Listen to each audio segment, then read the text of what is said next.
Hey everyone, this is Tina, your host, from Money Teacher. So, future of Iran's match in the Men's World Cup in Seattle is up in the air right now after those U.S. strikes in Iran. KOS Claire Weber has the very latest on that, as well as safety concerns for Americans as the conflict continues.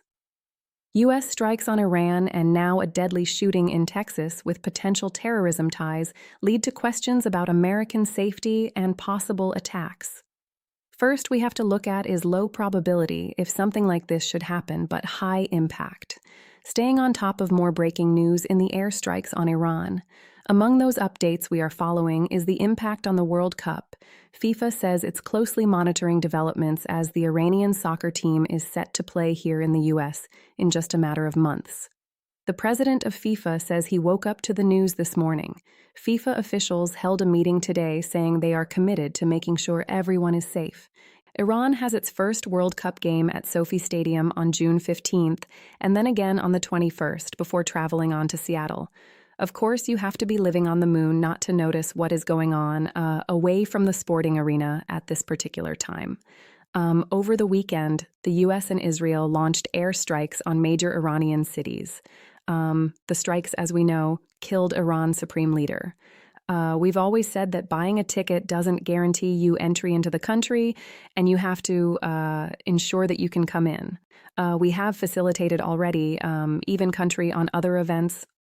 Even with respect to CONCACAF, we have issues. German FA vice president, just dropped a bombshell that's sending shockwaves through FIFA headquarters. The time has come, he said, to seriously consider boycotting the 2026 World Cup. This isn't some fringe political theater, folks. Trump's threats to acquire Greenland and slap tariffs on European allies have turned what should be football's greatest celebration into a geopolitical hostage situation. But the ugly reality of geopolitics and the Trump administration's aggressive immigration crackdown have led to growing calls for a boycott. What we are going to witness is a kind of propaganda event for Donald Trump and his policies and what he stands for. The president of Iran's Football Federation just dropped a massive bombshell, admitting it's now unlikely the country will even show up for the 2026 World Cup. This comes right after the latest chaos in the Middle East. And it's a huge blow because the national team was scheduled to play their group stage matches in Los Angeles and Seattle. But here is the thing, folks. This isn't just one isolated crisis happening in a vacuum.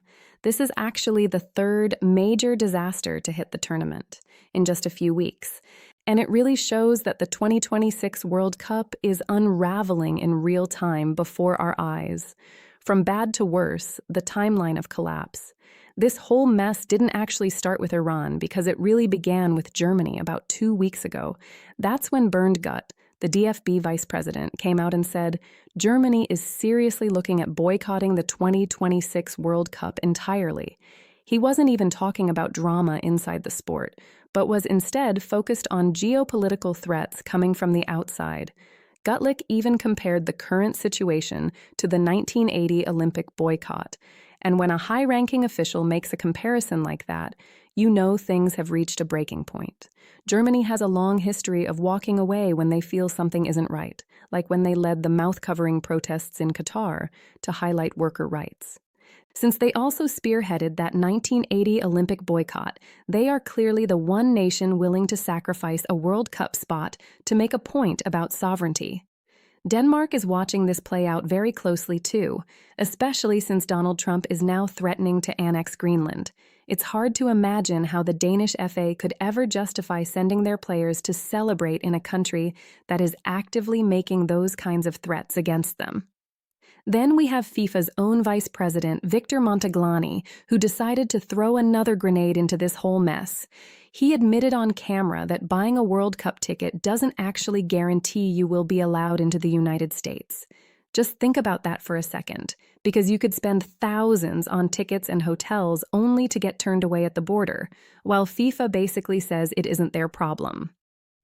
Current reports suggest U.S. immigration policy will likely block fans from at least 4 nations that have already qualified, creating a 2-tier system where players get in, but the fans are left behind. The visa wall is a massive problem on its own, but the safety concerns go even deeper than paperwork.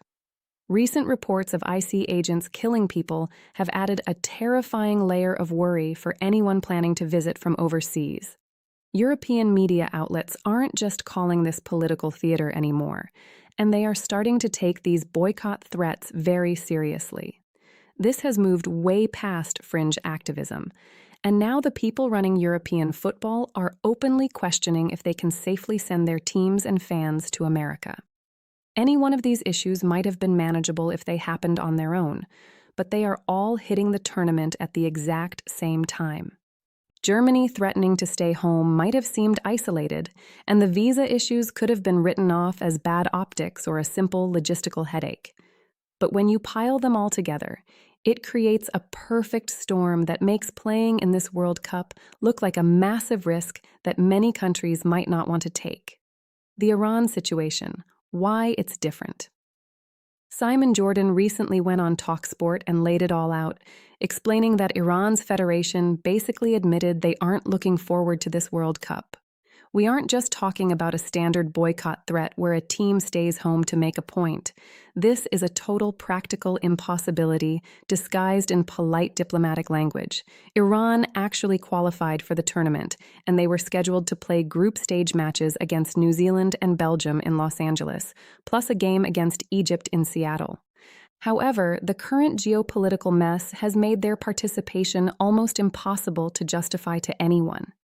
The real issue that FIFA can't fix is the optics of the whole thing. Even if Iran genuinely wanted to send their squad, trying to represent your country on a pitch while the host nation is tied up in a regional conflict creates a nightmare scenario. The atmosphere surrounding those Iranian players would be incredibly hostile, especially since American supporters would be watching their own soldiers in active conflict zones. You simply cannot separate those two worlds, no matter how many times FIFA claims that politics and football should stay in different lanes. Simon Jordan really nailed it on camera when he said it's hard to see how the Iranians would even want to show up, and it's even harder to see how American fans would actually receive them. This is the breaking point for the 2026 World Cup, because we've moved past arguments about principles or protests. Now we are talking about the fundamental viability of the entire tournament. When Germany threatened a boycott, that was a political move, and the ticket crisis was mostly about fairness and access.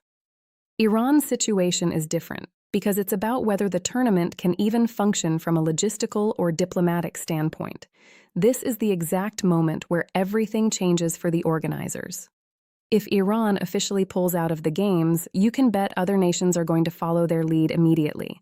They won't be doing it to make a grand statement, but rather because the tournament is becoming way too unstable to justify showing up. We are already seeing the start of a massive domino effect. Denmark looks like they will be next since they are right in the crosshairs of Trump's annexation threats, and France is already signaling they have serious doubts. Other European powers are just sitting back and watching to see which way the wind blows. This is exactly how the 1980 Olympics fell apart, where one major power takes a stand, others follow suit, and suddenly you have a mass exodus that destroys the entire event. What makes this so much different from the controversy in Qatar is that European governments aren't just dealing with abstract moral objections. They are looking at direct threats to their own sovereignty and immediate safety concerns for their own citizens. When those factors collide at a major sporting event, participating becomes more than just a difficult choice. It becomes a political impossibility that no leader can ignore. What FIFA is actually facing. FIFA was projecting record-breaking revenues from this tournament, and we are talking about a $100 billion operation here. Massive corporate sponsors like Coca-Cola, Visa, and McDonald's signed deals worth hundreds of millions of dollars based on very specific expectations. They expected to see elite European teams playing in packed American stadiums with passionate fans traveling across the Atlantic for the U.S. leg of the trip. Without teams like Germany, France, England, Spain, and Italy, those financial projections aren't just lower, they are pure fantasy. The broadcasting rights alone tell you everything you need to know about the trouble ahead. European broadcasters paid those premium rates because they were promised marquee matchups like Germany versus Brazil or England versus Argentina. Those are the specific games that drive global viewership and bring in the ad dollars. If the European teams don't show up, those games don't happen, and broadcasters aren't going to pay top dollar to show Morocco versus New Zealand. That is just the cold reality of the business, and it means the entire revenue model collapses before the first whistle even blows. But the biggest fear inside FIFA headquarters right now isn't actually the lost money. It's what this moment reveals about the organization itself. For decades, FIFA has pushed the idea that football somehow transcends politics and brings the world together, regardless of international tensions. A massive European boycott over geopolitical threats would shatter that narrative forever. It would finally prove that sports cannot be separated from the real world, no matter how hard these organizations try to pretend otherwise. The timing of this crisis is absolutely brutal for FIFA because they are still 6 months out from the start. If Iran officially withdraws, it sends a signal to every other country that walking away is a valid option. Every single withdrawal makes the next one that much easier to justify. When one major power walks, others follow. And that creates a momentum that is impossible to stop. FIFA has no way to force these teams to participate.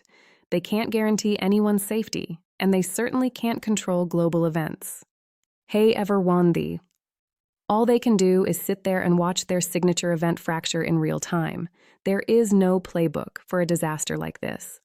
While the 1980 Olympics give us a historical reference point that was mostly about Cold War tensions and one superpower's specific response, this is something else entirely. You have multiple nations making independent decisions based on visa restrictions, sovereignty, and immediate safety worries. This isn't about ideology anymore. This is a practical calculation about whether the risk of showing up is worth the reward. What happens next? The 2026 World Cup is officially in crisis mode, and every single week we see a new reason for teams to question if they should even participate. This story is far from over, so hit subscribe and turn on notifications. Then drop a comment below and tell me what you think happens next.